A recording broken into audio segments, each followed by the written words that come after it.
नमस्कार, मी हेमंत देसाई ऑफिशियल या माझ्या यूट्यूब चॅनलमध्ये मित्रांनो आपलं मनापासून स्वागत। आता तरी देवा मला पावशील का, सुख ज्याला म्हणतात ते दावशील का, हे गाणं प्रसिद्ध आहे। तुम्ही म्हणाल की आज तुम्हाला हे गाणं का आठवलं, तर मला छगन भुजबळांमुळे ते गाणं आठवलं।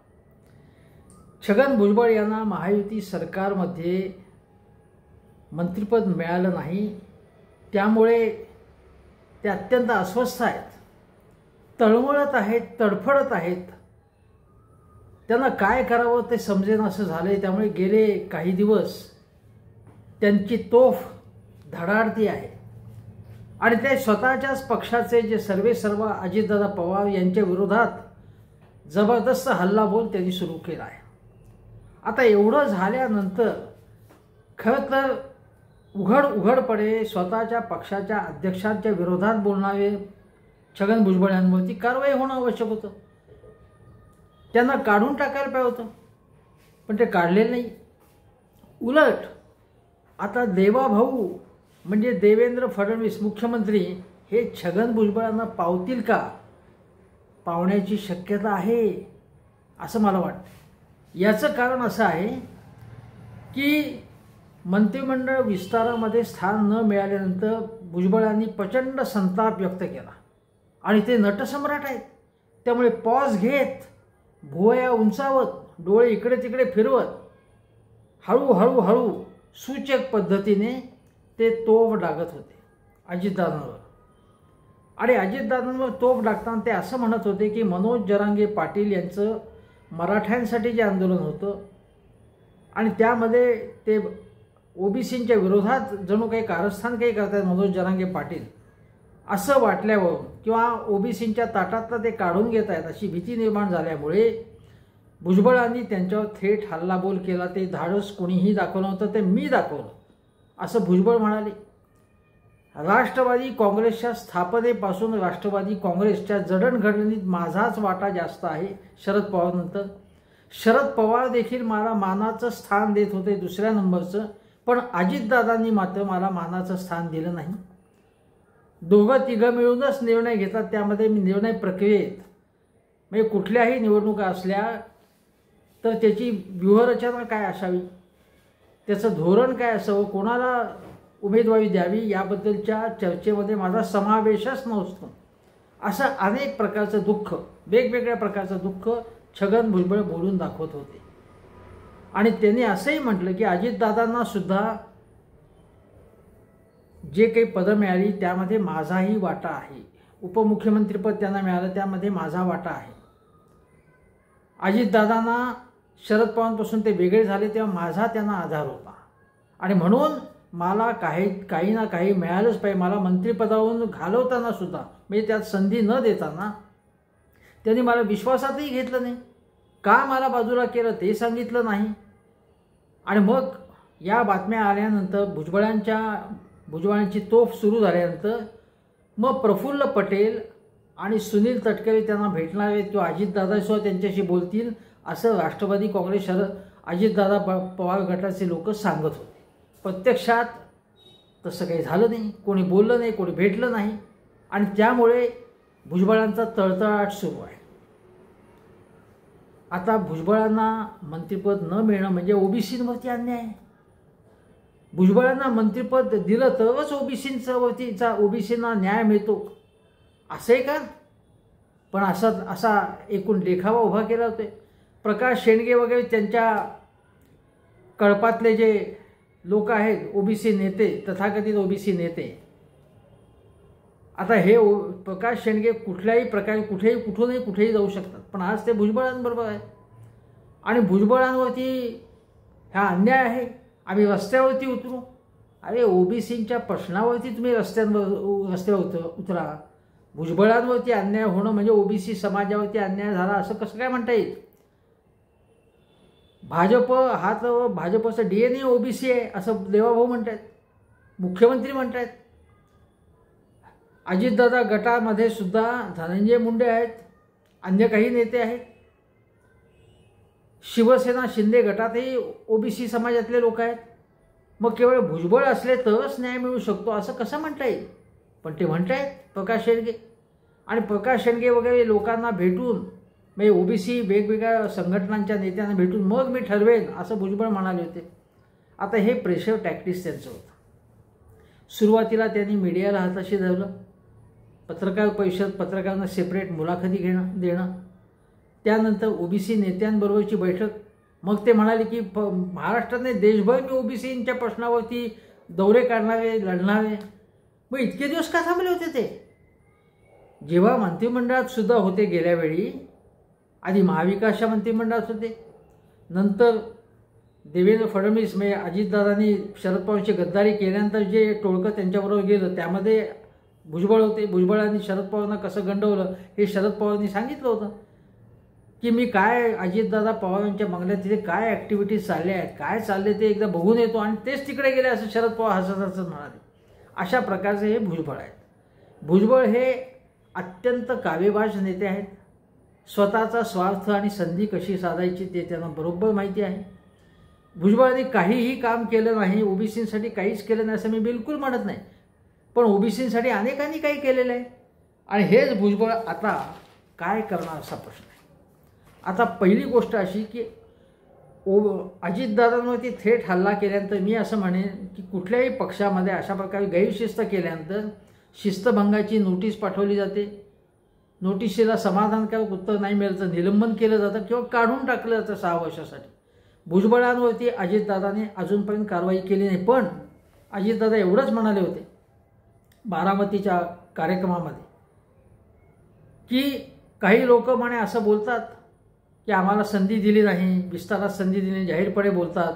त्याबद्दलची अजितदादांनी नाराजी व्यक्त केली. पण ते म्हणाले की त्यांच्याबाबत काही वेगळा विचार केला असू शकतो, राष्ट्रीय स्तरावरती केला जाऊ शकतो असा आमच्या मनात विचार आहे असं सूचित केलं अजितदादांनी. पण ते म्हणाले की असं सांगितल्यानं तरुणांना कधी संधी देणार? सगळे यांनाच देणार का? तरुणांना संधी द्यायला नको का? आणि तरुणांना संधी देताना सिनियर नेत्यांना डावलणार नाही असे अजितदादा म्हणाले. एवढंच नव्हे तर आदिवासी, ओबीसी, दलित या सगळ्या समाजातल्या नेत्यांचा, कार्यकर्त्यांचा विचार करणं असं अजितदादा म्हणाले. पण छगन भुजबळांचं त्यामुळे समाधान झालं नाही. छगन भुजबळ तर असं म्हणाले तरुणाची व्याख्या काय आहे? म्हणजे त्यांनी उघड अजितदादा तरुण राहिले नाही आहे असंच एक प्रकारे बागबान सोडला, एक प्रकारे हल्ला केला अजितदादांवर. तुम्ही तरुण आहात का असं त्यांनी विचारलं. तुमची मुलं मोठी 30च्या पुढे आहे आणि तुम्ही म्हणताय तुम्ही तरुण आहात. तुम्ही नाही आहात तरुण आणि तुम्ही सुद्धा अनेक वर्ष मंत्रिपद भोगलेत माझ्यासारखी असं ते अजितदादांवर थेट हल्ला चढवला भुजबळांनी. आणि अजितदादांसारखा नेता जो करारी नेता आहे किंवा कडक नेता आहे असं आपण म्हणतो, तो कसं काय ऐकून घेतो हा प्रश्न आहे. जर छगन भुजबळांच्या ऐवजी दुसरं कोणी बोललं असतं तर काय केलं असतं? आता मी तुम्हाला सांगतो की भुजबळ जे म्हणतायत त्यात तथ्य नाही असं नाही, पण भुजबळांचं वय 79 आहे. जेव्हा अजितदादा पवार म्हणाले की शरद पवार यांना सुचवत होते की वानप्रस्थाश्रमात जा आता किंवा आता घरी बसा, रिटायर व्हा, तेव्हाच मी प्रश्न विचारला होता त्यांना की छगन भुजबळांची 75 केव्हाच ओलांडली गेली आहे, मग त्यांच्याबाबत तुम्ही का नाही हा प्रश्न करत? पण आता मात्र अजितदादांना साक्षात्कार झाले की छगन भुजबळांचं वय वाढलेलं आहे. मग छगन भुजबळांचं जर वय जास्त आहे तर अजितदादांचं वय किती आहे? अजितदादांचं वय 65 आहे. प्रफुल्ल पटेलांचं वय 67 आहे. सुनील तटकऱ्यांचं वय 69 आहे. मग यांना का नाही निवृत्त करायचं किंवा यांना संधी नाकारायची का नाही? यांना सतत संधी का मिळते? तटकरे तर 69 वर्षाचे आहेत. हा छगन भुजबळांनी जो प्रश्न विचारला तो योग्य आहे. मग त्यांच्या वयाचं काय? मग तरुणांना संधी द्यायची असेल तर मीच फक्त म्हातारा आहे का? मग तटकऱ्यांना बाजूला करा तुम्ही, प्रफुल्ल पटेलांना बाजूला करा. आणि छगन भुजबळ काय म्हणाले की आधी मला सांगितलं, मी छगन भुजबळ हे विधानसभेत त्या छगन भुजबळांना लोकसभेमध्ये निवडणूक लढवायला सांगितली. ती लढवायला सांगितल्यानंतर मग ते तयार झाले, पण त्यांना काहीच कळवण्यात आलं नाही भाजपकडनं किंवा महायुतीकडनं. मग त्यांना सांगण्यात आलं की तुम्ही राज्यसभा लढवा. आणि मग पुन्हा राज्यसभा लढवण्याची वेळ आली, ते प्रफुल्ल पटेल झाले तिकडे. मग ते म्हणाले की तुम्ही विधानसभा लढवा. विधानसभेत भुजबळ कसे बसे विजयी झाले ते म्हणाले की मला यावेळी त्रास झाला, फटका बसला, पण मी विजयी झालो. आता ते म्हणतात की तुम्हाला उद्या राज्यसभेत पाठवू. तर ते म्हणाले की मी काय एखादं खेळणं आहे का की हे करा, आज उद्या ते करा, आज लोकसभेत जा, उद्या राज्यसभेत जा, विधानसभेत जा, नंतर विधान परिषदेत जा. हे काय चाललंय? हा त्यांचा प्रश्न बिनतोड आहे. म्हणजे अजितदादा पवार यांनी छगन भुजबळांबद्दल जो काय म्हटलं रिटायरमेंट प्लॅन असेल किंवा जो काही प्लॅन असेल त्यांचा, त्या प्लॅनबाबत स्पष्ट भूमिका, नीट भूमिका घ्यायला हवी होती. गोंधळाची भूमिका त्यांची दिसते, हा एक भाग. पण मी तुम्हाला सांगतो असं की तरुणांना संधी देताना धनंजय मुंडे असतील, आदिती तटकरे असतील, यांना हे पर्यायी नेते ओबीसींचे म्हणून अजितदादांच्या मनामध्ये काही विचार असेल की भुजबळांना आता निवृत्त करूया, टप्प्याटप्प्याने मार्गदर्शक मंडळात टाकूया. आणि मार्गदर्शक मंडळात त्यांना टाकण्यात काहीही हरकत नाही, टाकायलाच पाहिजे असं माझं मत. कारण हा माणूस अत्यंत संधीसाधू आहेच. आता अजितदादा काही कमी संधीसाधू आहेत, पण हे त्याच्या बोलता संधीसाधू आहेत. आता ते कसे संधीसाधू आहेत हे मी तुम्हाला सांगतो. बघा, जेव्हा अजितदादांचं बंड झालं त्याच्या अगोदर मोदी साहेबांची नक्कल, पंतप्रधानांची नक्कल छगन भुजबळांनी केली होती अनेक वर्षापूर्वी. त्यानंतर त्यांना तुरुंगात जावं लागलं. आता ते काय म्हणाले होते त्यानंतरच्या काळामध्ये जेव्हा महाविकास आघाडीत होते की मोदी सत्तेत आले तर पुन्हा निवडणुका होणार नाही भारतात, हे छगन भुजबळ बोलले होते. ते असं म्हणाले की कुणी म्हणतं मी डॉक्टर आहे, कुणी म्हणतं मी इंजिनियर आहे, अभिमानाने म्हणतो. पण मोदी साहेब म्हणतात मी चौकीदार आहे. अरे चौकीदारचा एवढा पगार, चौकीदारा एवढा मग पगार घ्या आणि गप्प घरी बसा तुम्ही, असं ते मोदी साहेबांबद्दल बोलले छगन भुजबळ. मोदी साहेबांचा अपमान केला त्यांनी छगन भुजबळांनी. नोटाबंदीबाबत ते काय म्हणाले होते की काळा पैसा हा गुजरातला जातोय, नोटाबंदीच्या काळात सगळा काळा पैसा गुजरातला जातोय आणि अमित शहा यांच्या पतसंस्थेत क्रेडिट सोसायटीत तो जातोय.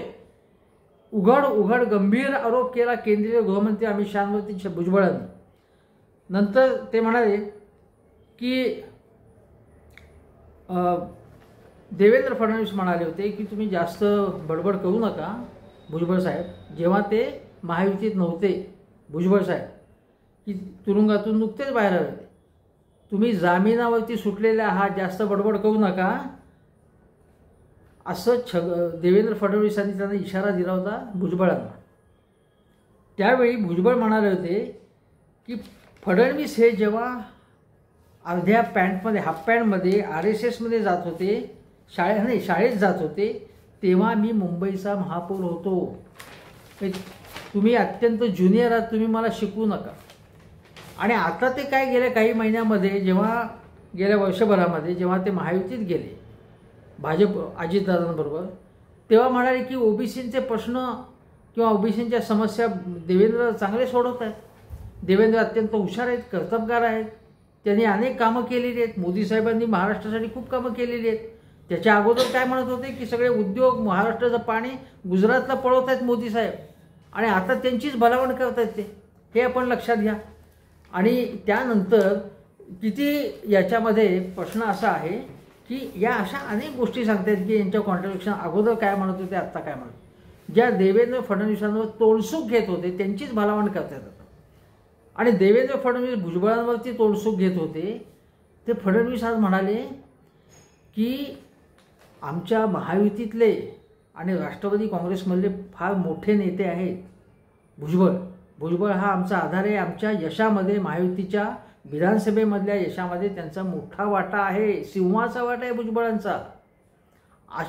असं कोड कौतुक, असं गौरव त्यांचा केला भुजबळांचा, देवाभाऊनी केला.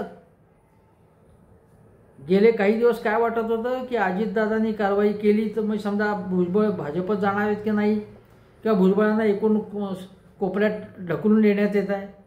पण अजितदादांना आज प्रश्न विचारला पत्रकारांनी, तेव्हा ते म्हणाले की हा आमच्या पक्षाच्या अंतर्गत असलेला प्रश्न आहे, तो आम्ही सोडू, काय जो असेल तो सोडू. याचा अर्थ काय?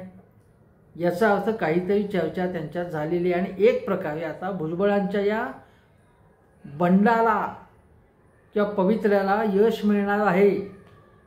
म्हणजे भुजबळांना आम्ही काढून टाकतोय, त्यांना उपेक्षेचीच वागणूक देणार आहोत असं दिसत नाही. आता देवाभाऊच्या थ्रू भुजबळांनी प्रेशर आणलेले समय एक तर ते भाजपत जाऊ शकतात किंवा ते शरद पवारांच्या गटात सामील होऊ शकतात पक्षामध्ये. कारण सुप्रियाताईंनी सुद्धा भुजबळांचं टॅलेंटचं कौतुक केले. त्यांच्या क्वालिटीजमुळे ते मागतायत मंत्रिपद. अशा आशयाचं विधान सुप्रियाताईंनी केलं. त्या म्हणाल्या की मध्यंतरी आमच्यात मतभेद झाले ते असेल, पण त्यांनी केलेल्या कामाच्या बळावर भुजबळ संधी मागतायत. ती मंत्रिमंडळ त्यांना संधी द्यायला पाहिजे असं सुचवत आहे सुप्रियाताई एक प्रकारे. पण अशा पक्षामध्ये भुजबळ जाऊ शकतात उद्या. कारण भुजबळांना प्रथम संधी काँग्रेसमध्ये शिवसेनेतनं शरद पवारांनीच आणली. शरद पवारांनीच त्यांना संधी दिली. पण याच्या उलट यापेक्षा म्हणजे ही आता आज काही शरद पवारांवर जाणं हा काही भुजबळांना फायदा नाही. त्याच्यामध्ये भुजबळांचा फायदा कशात आहे की भुजबळांचा, कारण बघा पंकज भुजबळ त्यांचा जो मुलगा आहे तो 2दा विधानसभेवरती त्याला संधी मिळाली, निवडून आला. आता तो विधान परिषदेवरती आहे. समीर भुजबळ एकदा खासदार झाला आणि आत्ता त्याला तिकीट मिळालं नाही म्हणून समीर भुजबळ म्हणजे त्यांचा पुतण्या तो आता उभा होता विधानसभेमध्ये. त्याचा पराभव झाला समीर भुजबळचा. परंतु प्रश्न असा आहे की ओबीसी म्हणजे फक्त भुजबळांची फॅमिली का? हे भुजबळांच्या फॅमिलीला काही ना काही मिळालं तरच ओबीसींच्या समस्या सुटतात किंवा ओबीसींचा न्याय होतो, ओबीसींचं कल्याण होतं. भुजबळांचं आणि त्यांच्या कुटुंबाचं कोट कल्याण म्हणजे ओबीसी समाजाचं कोट कल्याण असं आहे का? ओबीसी समाजाचे अनंत प्रश्न आहेत, अनंत समस्या आहेत आणि ओबीसी समाजातल्या अनेक जातींना काही मिळालं नाही आजवरती. त्यांची उपेक्षा झालेली आहे आणि भुजबळांनी सुद्धा काही विशिष्टच ओबीसीमधल्या विशिष्ट गटाचंच फक्त प्रश्न सोडवण्यावरती भर दिला अशी टीका वारंवार झालेली आहे.